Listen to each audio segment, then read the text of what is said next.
இந்த வீடியோவில் நம்ம வந்துட்டு பர்சன்டேஜோட இம்பார்ட்டன்ஸ் என்ன, அப்புறம் வந்துட்டு சிம்பிள் இன்ட்ரெஸ்ட் அதாவது சாதா வட்டி, அப்புறம் கூட்டு வட்டி காம்பவுண்ட் இன்ட்ரெஸ்ட் அதோட டிஃபரன்சியேஷன் எப்படி இருக்குது, அதை நம்ம எப்படி அப்ளை பண்ணுறது ரியல் லைஃப்பில் அப்படிங்கிறத பற்றியும், அடுத்து வந்துட்டு நமக்கு வந்து ரிட்டர்ன்ஸ் கால்குலேட் பண்ணுறது, அதாவது நான் இன்றைக்கி 100 ரூபா இன்வெஸ்ட் பண்ணேன், அது இந்த எண்ட் ஆஃப் த இயரில் நான் கிடச்சிச்சின்னா அந்த ரிட்டர்ன்ஸ் எப்படி கால்குலேட் பண்ணுறது, அடுத்து நான் இன்றைக்கி ஒரு 100 ரூபா இன்வெஸ்ட் பண்ணேன், அது ஒரு 5 வருஷம் கழிச்சு இந்த ரிட்டர்ன்ஸ் வருது, எனக்கு 200 ரூபாய் கிடைக்குது, அப்போ அது என்ன பர்சன்டேஜ் எனக்கு வந்து க்ரோ ஆயிருக்கு அப்படிங்கிறத பற்றி நம்ம இந்த வீடியோவில் பார்க்கலாம்.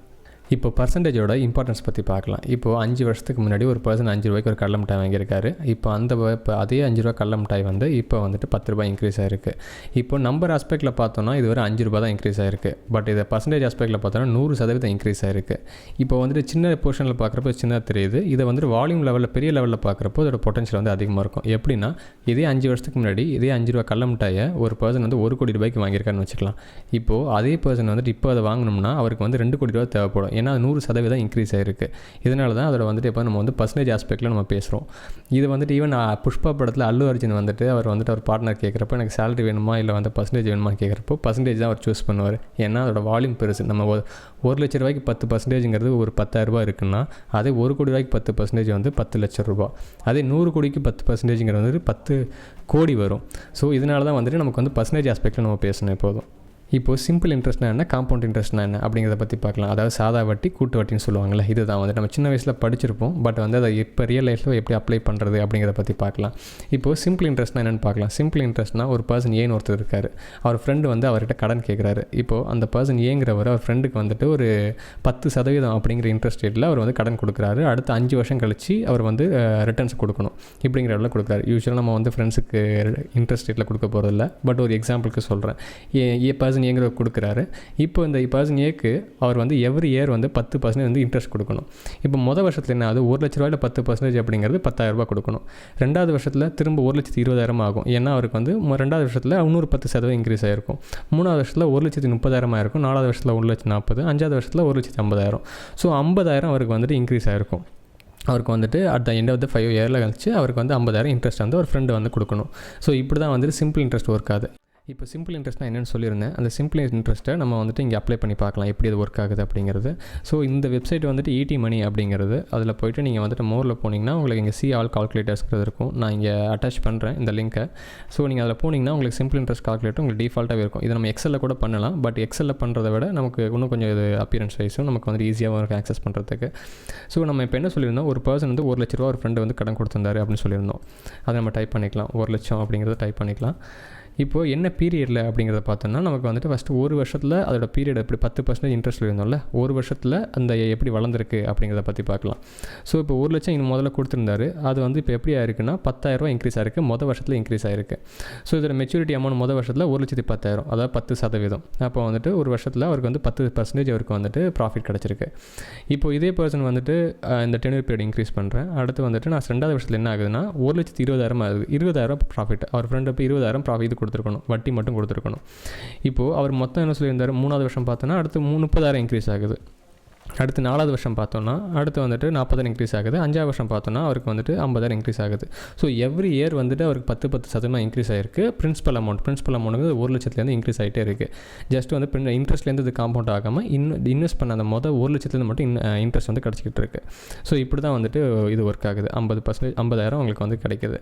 ஸோ இது சிம்பிள் இன்ட்ரெஸ்ட்டை பற்றி பார்த்தோம். அடுத்து காம்பவுண்ட் இன்ட்ரெஸ்ட். இப்போ வந்து ஐடியலாக வந்து 1 லட்சம் மட்டும் தானே சம்பாரிச்சிக்கிட்டு இருக்கு. அடுத்து வந்துட்டு நான் இன்ட்ரெஸ்ட் ஒரு 50,000 இருக்குல்ல, அந்த 50,000 சம்பாதிக்கணும்ல, அது சம்பாதிக்காத இருக்குல்ல. ஸோ இதை பற்றி பார்க்கறதுக்கு நமக்கு வந்துட்டு காம்பவுண்ட் இன்ட்ரெஸ்ட் அப்படிங்கிற ஒரு கான்செப்ட் நம்ம பார்க்கலாம். காம்பவுண்ட் இன்ட்ரெஸ்ட் எப்படி ஒர்க் ஆகுதுன்னு பார்க்கலாம். இந்த காம்பவுண்டில் அதே மாதிரி திரும்ப இதில் 1 லட்ச ரூபா நம்ம வந்து இது பண்ணலாம், லோட் பண்ணலாம். 1 லட்சம் நம்ம லோட் பண்ணோன்னா அதே 10% நம்ம இதில் லோட் பண்ணியிருக்கோம் இயர்லி. இந்த வருஷம் நம்ம 1 லட்சம் கொடுத்தோம். இயர் எண்டில் நமக்கு வந்துட்டு எவ்வளோ பர்சன்டேஜ் நமக்கு வந்துட்டு ப்ராஃபிட் இருக்கும் அப்படிங்கிறத பற்றி பார்க்கலாம். எத்தனை இயர் பார்க்குறோம், இயர் வந்துட்டு 1 வருஷம் நம்ம சொல்லியிருந்தோம்.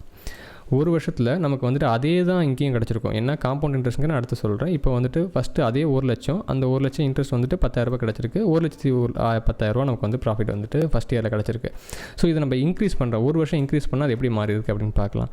1 வருஷம் இன்க்ரீஸ் பண்ணால் அதில் வந்து நமக்கு 20,000 கிடச்சிச்சு. இங்கே எவ்வளோ வந்திருக்குன்னா 21,000 நமக்கு வந்துட்டு ப்ளஸ் ஆட் ஆகிடு. நமக்கு வந்து என்ன இன்ட்ரெஸ்ட் கிடச்சிச்சோ இன்ட்ரெஸ்ட்டோட ஆட் ஆகி நமக்கு வந்துட்டு இன்ட்ரெஸ்ட் கிடைக்குது.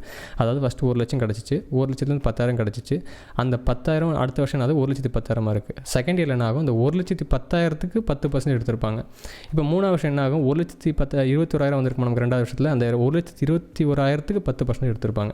இப்படி தான் வந்து காம்பவுண்ட் ஆகிட்டே போகும் காம்பவுண்ட் இன்ட்ரெஸ்ட். இப்போ 3ஆவது வருஷம் பார்த்தோம்னா நமக்கு வந்துட்டு 33,000 நமக்கு ப்ராஃபிட் வந்திருக்கு. அங்கே வெறும் 30,000 தான் ப்ராஃபிட் வந்து சிம்பிள் இன்ட்ரெஸ்ட்டில் 1,00,000க்கு. இப்போ 5ஆவது வருஷத்தில் பார்த்தோம்னா நமக்கு வந்து 61,000 ப்ராஃபிட் வந்திருக்கு. அங்கே 50,000 தான் வந்துச்சு சிம்பிள் இன்ட்ரெஸ்ட்டில். ஸோ இதுதான் ஆப்பர்ச்சுனிட்டிக்காக சொல்கிறோம். ஒரு இதில் நம்ம இன்வெஸ்ட் பண்ணிவிட்டு சிம்பிள் இன்ட்ரெஸ்ட்டில் இன்வெஸ்ட் பண்ணோன்னா நமக்கு வந்துட்டு 50,000 கிடைக்குது, இங்கே வந்துட்டு 61,000 கிடைக்குது. ஸோ ரிமைனிங் என்ன டிஃப்ரென்சியேஷன் வந்து நமக்கு 11,051 நம்ம இங்கே மிஸ் பண்ணுறோம். ஸோ இதை இன்னும் வால்யூம் லெவலில் இன்க்ரீஸ் பண்ணோன்னா இன்னும் எக்ஸ்ட்ரா நிறையா இருக்கும். அதை பற்றி நம்ம அதில் போட்டிருக்கோம். ஸோ ரெண்டுக்குள்ள டிஃப்ரென்சியேஷன் பற்றி பார்த்தோம். சிம்பிளுக்கு வந்துட்டு இங்கே 50,000 கிடச்சிருக்கு, இங்கே வந்து 61,000 கிடச்சிருக்கு காம்பவுண்ட் இன்ட்ரெஸ்ட் நடக்கிறதுனால. ஸோ இதை பற்றி பார்த்தோம். இப்போ இன்ட்ரெஸ்ட் எப்படி கால்குலேட் பண்ணுறதுன்னு பார்த்தோம். அடுத்து வந்து ரிட்டன் எப்படி கால்குலேட் பண்ணுறது அப்படிங்கிறத பற்றி பார்க்கலாம். ரிட்டன் வந்து நான் இன்றைக்கி வந்து ஜனவரி மாதம் ஒரு பர்சன் 1,00,000 இன்வெஸ்ட் பண்ணியிருக்காரு. அடுத்த ஒரு இந்த இயர் எண்டில் அவருக்கு 2,00,000 இல்லை 1,50,000 அவருக்கு ப்ராஃபிட் வந்திருக்கு. இப்போ 50,000 ப்ராஃபிட் வந்திருக்குன்னா அந்த 50,000 என்ன பர்சன்டேஜில் இன்க்ரீஸ் ஆகிருக்கு அப்படிங்கிறத பற்றி பார்க்கணும்ல. ஸோ அதை எப்படி கால்குலேட் பண்ணி பார்க்கலாம். இப்போ இதே பர்சன் என்ன ஆகுது, 1,00,000 இன்வெஸ்ட் பண்ணுறாரு, 1,00,000 இன்வெஸ்ட் பண்ணுறாரு. அவருக்கு வந்து இந்த இயர் எண்டில் 1,50,000 அவருக்கு வந்து ப்ராஃபிட் வந்திருக்குன்னு வச்சுக்கலாம். இப்போது 1,50,000 ப்ராஃபிட் வந்திருக்கு. அவர் எத்தனை வருஷத்தில், ஒரு வருஷத்தில் வந்து எடுத்துக்கலாம். ஒரு வருஷத்தில் அவருக்கு என்ன ப்ராஃபிட் வந்திருக்குன்னு. அப்போது அவருக்கு 50% அவரோட ப்ராஃபிட் வந்து இன்க்ரீஸ் ஆகிருக்கு ஒரு இயரில். ஸோ இதில் இன்ட்ரெஸ்ட் பார்த்தா 50,000 கிடச்சிருக்கு. இனிஷியல் இன்வெஸ்ட்மெண்ட் வந்து 1,00,000 ரூபா. இப்படி வந்து கால்குலேட் பண்ணுறோம்.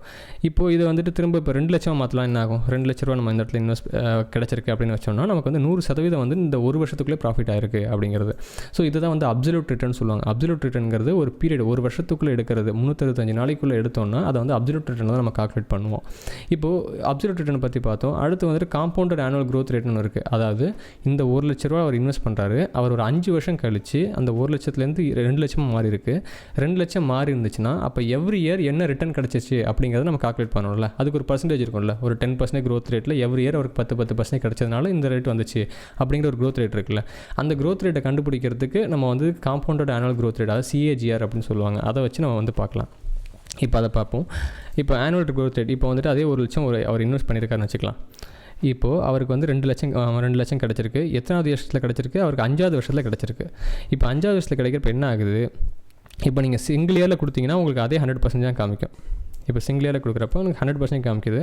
இதே 5 வருஷத்துக்கு நம்ம மாற்றினோன்னா இதை வந்துட்டு நமக்கு வந்துட்டு எவ்ரி இயர் நமக்கு வந்துட்டு 14.87% நமக்கு வந்துட்டு கிடச்சிருக்கு. எவ்ரி இயர் அவருக்கு 1,00,000 ரூபா இன்வெஸ்ட் பண்ணிட்டு 14,870 ரூபா அவருக்கு வந்துட்டு எவ்ரி இயர் ப்ராஃபிட்டாக கிடச்சிட்டே இருந்திருக்கு அடுத்த 5 வருஷத்துக்கு. இப்படி தான் வந்துட்டு காம்பவுண்ட் ஆனுவல் க்ரோத் ரேட் நம்ம கண்டுபிடிக்கிறது பர்சன்டேஜை.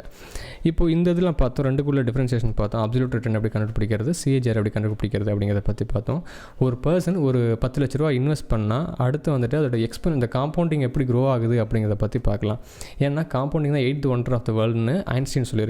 எதனாலனா அந்தளவுக்கு இது பொட்டன்ஷியலான ஒரு விஷயம். நம்ம வந்துட்டு நம்ம கண்ணுக்கு எதுக்கு நம்ம வந்துட்டு ஒரு 10 வருஷம் பீரியட் இன்வெஸ்ட் பண்ணிகிட்டே இருப்போம். அது வந்து எந்த அளவுக்கு க்ரோ ஆகிருக்கே இருக்காது. பட் வந்துட்டு ஒரு செர்டன் பீரியடில் டிராஸ்டிக்காக ஒரு வீக்காவில் டிராஸ்டிக்காக இன்க்ரீஸ் ஆகும். ஸோ அதை பற்றி நம்ம பார்க்கலாம். இப்போது ஒரு பர்சன் வந்துட்டு 10,00,000 ரூபா இன்வெஸ்ட் பண்ணியிருக்கான்னு வச்சுக்கலாம். இப்போது அந்த பர்சன் வந்துட்டு மொதல் வருஷத்தில் இன்வெஸ்ட் பண்ணியிருந்தானா ஒரு 12% ரிட்டர்ன்ஸ் தர ஒரு இன்வெஸ்ட்மெண்ட்டில் இன்வெஸ்ட் பண்ணியிருக்காரு.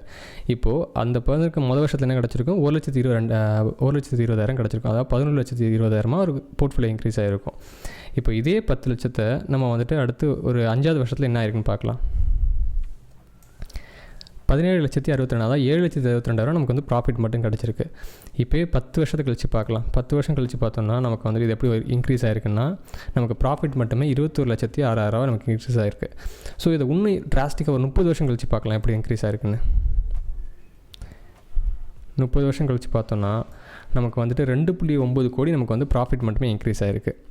நம்ம ஜஸ்ட்டு 10,00,000 இன்வெஸ்ட் பண்ணது, ஒரு 30 வருஷத்துக்கு முன்னாடி இன்வெஸ்ட் பண்ணது, அது வந்து 2,09,00,000 இன்வெஸ்ட் ஆகிருக்கு. நான் ஜஸ்ட் இன்ஃப்ளேஷன் எதுவும் அட்ஜஸ்ட் பண்ணல, ஜஸ்ட்டு டைரெக்டாக அதோட ரிட்டர்ன்ஸ் மட்டும் நான் கால்குலேட் பண்ணுறேன். இப்போ 30 வருஷம் போட்டிருக்கோம். இந்த 30 வருஷத்து 40 வருஷமாக மாற்றுறப்ப என்ன ஆகுதுன்னு பார்க்கலாம். 9 கோடி தான் நமக்கு வந்துட்டு ப்ராஃபிட் மட்டுமே வந்து ஜென்ரேட் ஆகிருக்கு. ஸோ இப்போ 9 கோடி இருக்குது. அது நம்ம யூஸ்வல் 40 வருஷம் எடுக்கிறதுக்கு 9 கோடி வந்துச்சு. அடுத்த 10 வருஷத்தில் அது எப்படி டிராஸ்டிக்காக இன்க்ரீஸ் ஆகுதுன்னு பாருங்கள். அடுத்த 10 வருஷத்தில் 2 மடங்காக வளருது, 28 கோடிக்கு மாறிடுது 50 வருஷம். இப்போ ஒரு பர்சன் 0ல் ஆரம்பிச்சு ஃபஸ்ட் இந்த வருஷம் ஆரம்பிக்கிறான்னா அடுத்த 50 வருஷம் கழிச்சு அவர் வந்து இன்வெஸ்ட்மெண்ட் அவர் 10 லட்சம் என்னவா இருக்குன்னா 28 கோடியாக வளர்ந்துருக்கும்.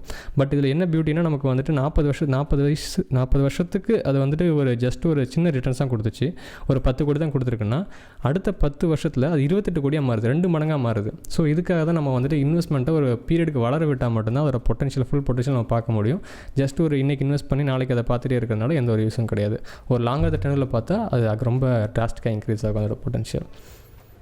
பாய்.